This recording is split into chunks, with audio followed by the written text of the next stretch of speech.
네, 발표 시작하겠습니다.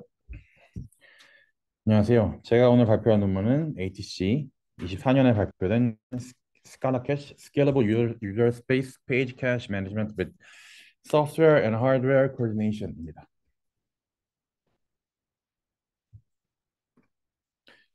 네, 많이들 스토리지 소프트웨어 스택에서 페이지 캐시가 중요한 걸 아실 텐데요. 이 페이지 캐시는 핫 데이터를 캐싱함으로써 IO 레이턴시를 짧게 만들어줍니다. 이 현재 커널에 스토리지 소프트웨어 스택에 있는 페이지 캐시는 소프트웨어 스택은 크게 페이지 캐시와 IO 엔진으로 구분되는데요. 이 페이지 캐시 매니저가 실질적으로 데이터를 버퍼링하는 쪽이고 이 IO 엔진이 리퀘스트에 대해서 큐잉을 지원해서 스토리지로 컨커런트한 액세스가 가도록 하게 됩니다. 이 페이지 캐시 안에서 데이터는 페이지 단위로 관리하게 되는데 데이터 탐색을 위해서 레지스트리 또는 엑스어레이 같은 자료 구조를 사용을 해서 캐싱된 페이지의 페이지 프레임 주소를 찾게 됩니다. 만약 없다면 IO 엔진에게 요청을 보내서 데이터를 읽게 되고 읽는 과정에서 페이지 캐시가 꽉 찼다면 이 믹션을 먼저 수행을 하게 되고 그 빈 공간에 IO 엔진을 통해 읽은 데이터를 두게 되죠. 다만 이 과정에서 이 글로벌 락이 사용되는데 이는 이 캐시의 접근과 관리가 시리얼하게 일어나게끔 강제하고 또 이는 멀티스레디드 그리고 이 고성능 SSD를 사용할 때 성능 저하의 원인이 됩니다. 또한 이 페이지 캐시는 호스트 단위에서 이빅션을 관리하기 때문에 SSD가 GC와 같은 내부 동작으로 갚을 때 이를 인지 못하고 페이지 이빅션을 날리게 되는데 더티한 페이지에 대해서 라이트백이 수행되는 경우에는 예상치 못한 레이턴시가 튈 수도 있습니다. 그래서 이에 대한 대안으로 나온 게 이 유저 스페이스 스토리지 소프트웨어 스택입니다. 가장 대표적으로 OSDI 22년도에 발표된 트라이캐시라는 논문이 있는데요. 이 트라이캐시는 SPDK를 사용을 해서 이 유저 스페이스 페이지 캐시 매니저를 구현을 하였습니다.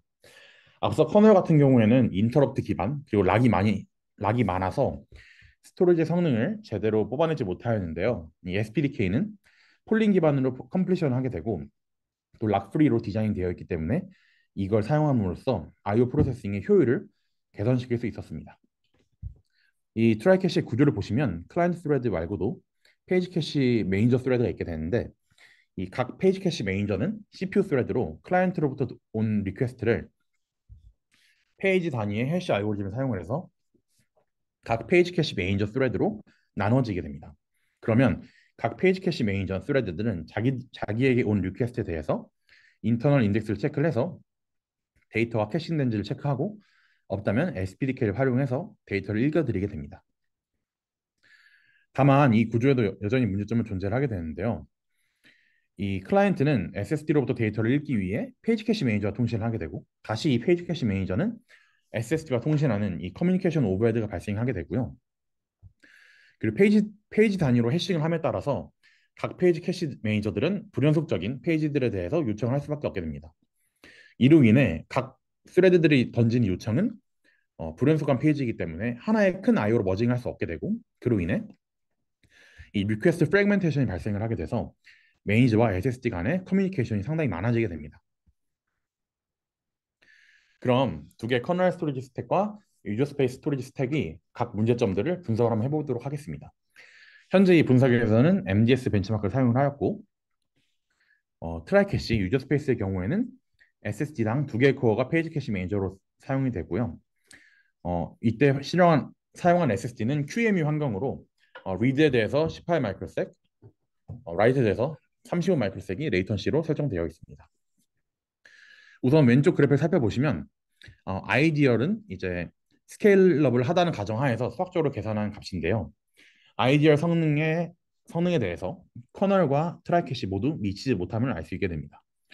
왼쪽 그래프는 코어의 증가에 따른 스케일러블 성능이고 오른쪽은 SSD 증가에 따른 스케일러블 성능입니다.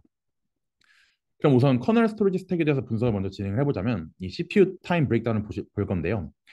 보시면 이 CPU 타임에서 IO 엔진 그러니까 어, 뭐 NVMe SSD를 던지고 컴플리션을 인터럽트 받는 그 시간에 소요된 IO 엔진과 글로벌 락킹이 전체 CPU 타임의 21.45%와 18.96%를 차지하는 것을 알 수 있습니다. 상당히 CPU를 많이 잡아먹는다는 것을 알 수 있게 되고요. 이 토탈 IO 레이턴시를 보시면 IO 엔진과 캐시가 각각 25.22%, 74.07%로 IO 레이턴시를 상당히 많이 사용하는 것을 알 수 있습니다. 그럼 다음은 이제 트라이 캐시를 비교해 볼 건데요. 우선 똑같이 CPU 타임 브레이크다운을 해보시면 IO 엔진 자체는 커널 대비 상당히 많이 줄었음을 알 수 있습니다. 하지만 이 메이저 타임에서 이 메시지 패싱, 이 회색 부분이 전체 메이저 CPU 타임의 10%를 잡아먹게 되고 상호리 메시지 패싱이 클라이언트 스레드와 페이지 캐시 매니저 스레드 간의 통신 요구하는 그 메시지 패싱입니다. 그리고 이 페이지 캐시 매니저의 문제점인 리퀘스트 프래그멘테이션으로 인해 실제 들어온 IO 리퀘스트 수보다 6.72배 많은 MDM이 커맨드들이 보내지게 됩니다. 그로 인해 클라이언트는 68.14%의 CPU 타임을 컴플리션을 기다리는 데 사용을 하게 됩니다.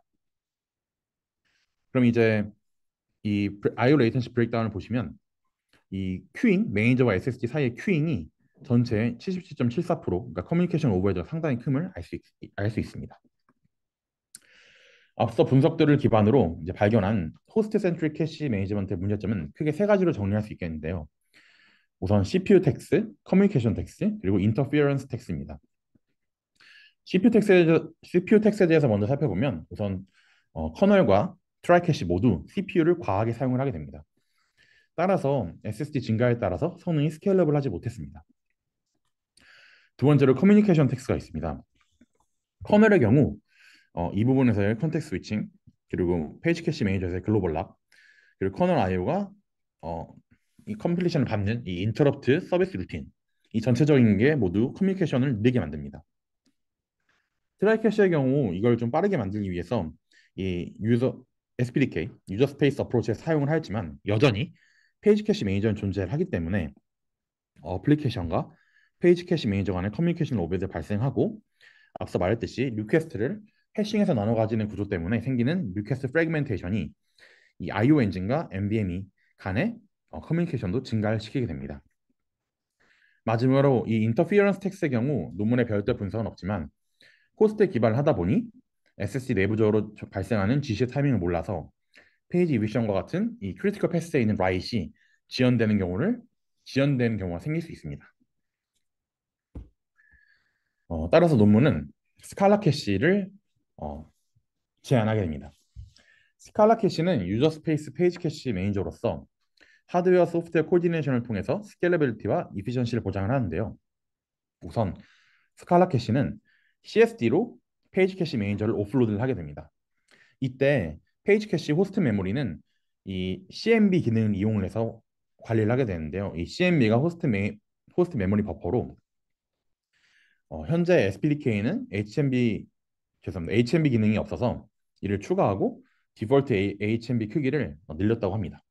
그래서 이 HMB 기능을 통해서 이니셜라이즈 할 때 CSD에게 HMB 리전의 DMA 어드레스와 페이지 어드레스를 줌으로써 CSD가 호스트에게 캐시 리퀘스트에 대해서 캐시 주소를 알려줄 수 있게 됩니다. 그리고 이 여러 페이지에 대한 정보를 하나의 NVMe 커맨드로 보내기 위한 배치 커맨드를 사용을 하게 되는데요. 이 배치 커맨드에 대한 자세한 설명은 뒤에서 더 설명드리도록 하겠습니다. 이 스칼라 캐시에는 크게 두 가지 중요한 자료 구조가 있는데 퓨전 FTL과 Q 인덱스입니다. 우선 퓨전 FTL은 캐시 인덱스가 FTL 매핑 테이블에 합쳐진 구조로 한 번의 메모리를 통해 이 LPN이 현재 페이지 프레임에 있는지 또는 플래시에 있는지 그 주소를 알아낼 수 있게 됩니다. Q 인덱스는 CSD로의 리퀘스트 부하를 줄이기 위해 만든 어드레스 캐시로 SPDK 드라이버 내부에 존재를 하게 되고 호스트 메모리에 캐싱된 페이지 프레임 어드레스를 보관을 하게 됩니다. 그래서 전체적인 플로우는 다음과 같습니다. 이 클라이언트 스레드가 리퀘스트를 보내면 그 리퀘스트에 대해서 우선 이 Q 인덱스를 체크를 합니다. 이게 1번 과정이고요.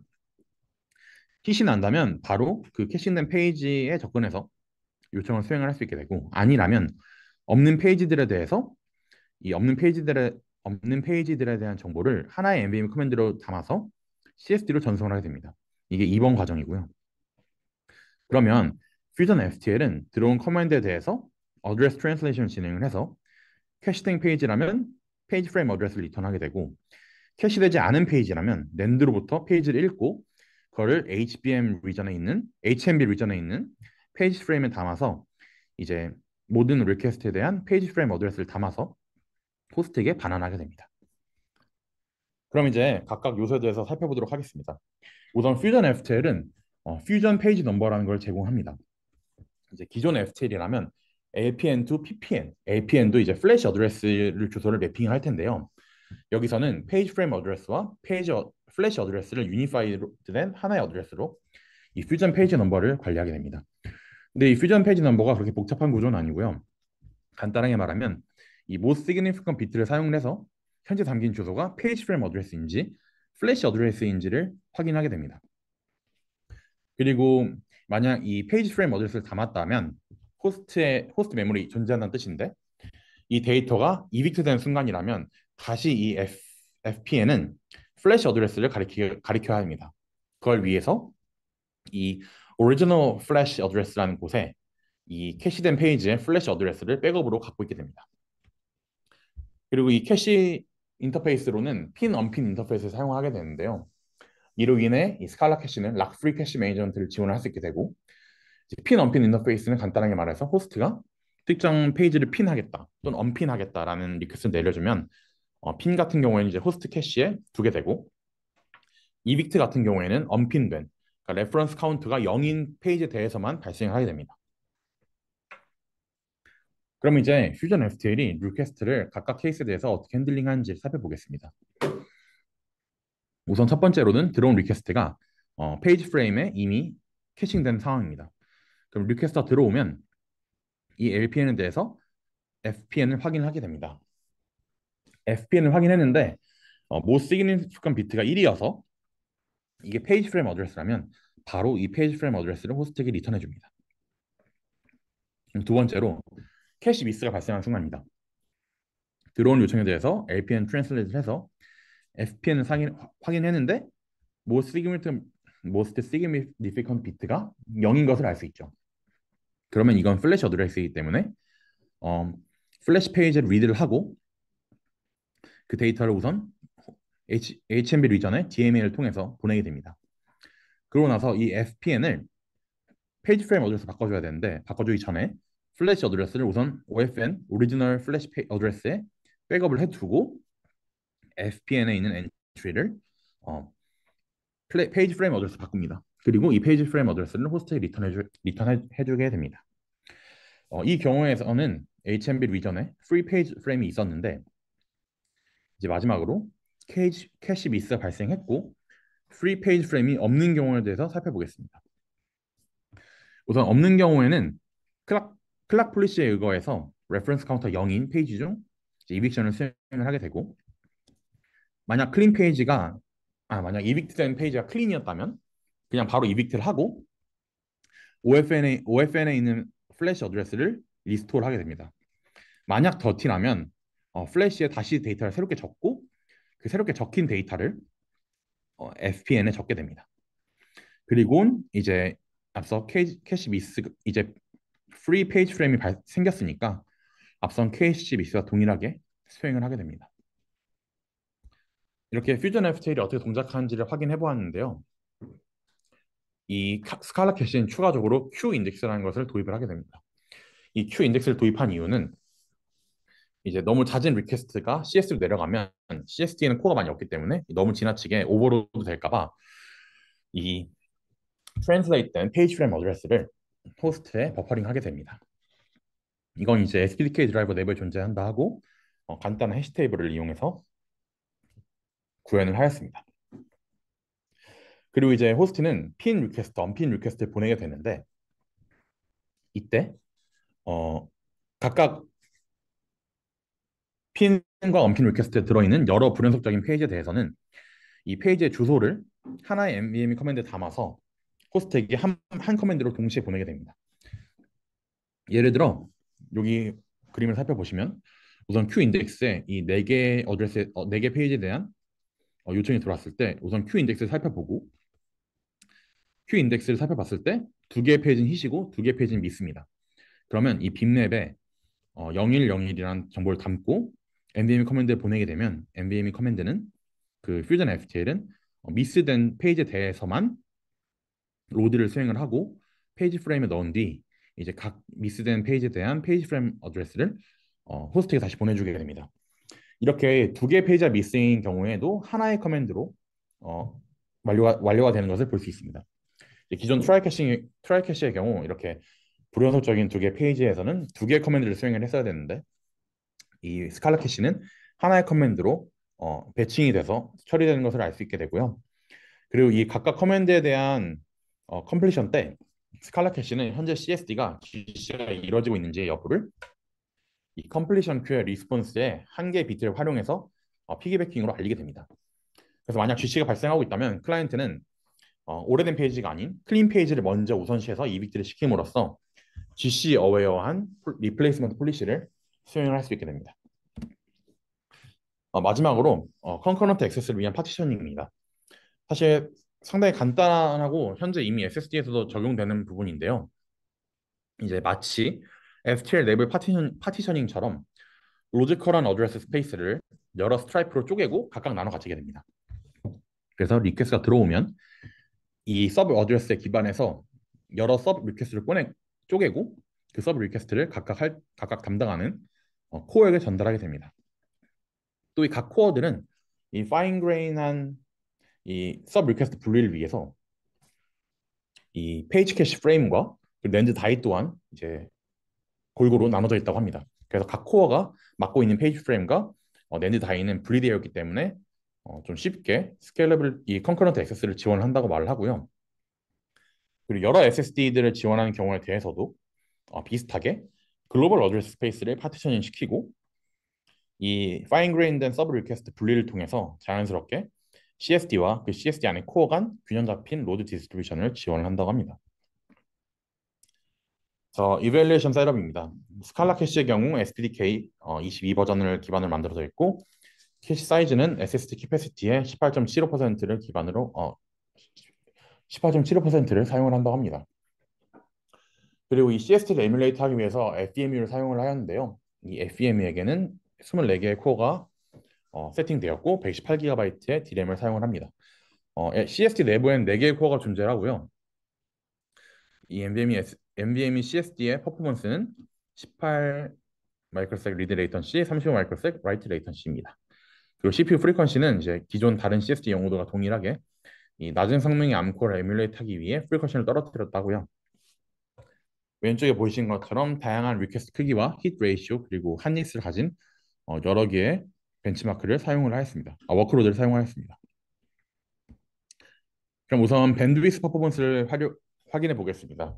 이 실험을 할 때는 호스트 CPU는 8개로 제한을 하였고 그리고 CSD를 사용을 하였습니다. 이제 커널과 스칼라 캐시는 아실 텐데 하드웨어 경우에는 그냥 바닐라 스칼라 캐시로 별도 호스트에 있는 QIndex를 사용하지 않은 버전이고요. 트라이 캐시 여러 컨피그레이션은 이제 트라이 캐시 2M6C는 2개의 캐시 매니저 그리고 6개의 클라이언트 스레드인 거고 6M2C는 6개의 매니저 2개의 클라이언트 스레드인 것입니다. 우선 트라이 캐시가 전반적으로 커널에 대비 유저 스페이스 그리고 락레스로 인해 커널보다 전반적으로 성능이 좋은 것을 알 수 있고요. 이 두 개의 워크로드를 살펴보시면 트라이 캐시 4M4C가 트라이 캐시 2M6C보다 성능이 좋은 것을 알 수 있는데요. 빨간색과 주황색 간의 비교입니다. 이는 이제 캐시 매니저에 더 많은 스레드를 할당함으로써 성능이 좋아진 것이기 때문에 이 캐시 매니저 쪽에 병목이 걸렸다는 것을 알 수 있고요. 다만 오히려 4M4C보다 6M2C일 때 성능이 떨어지는 것을 알 수 있는데 이때는 오히려 클라이언트 스레드가 부족해서 충분한 수의 리퀘스트를 내려주지 못했기 때문입니다.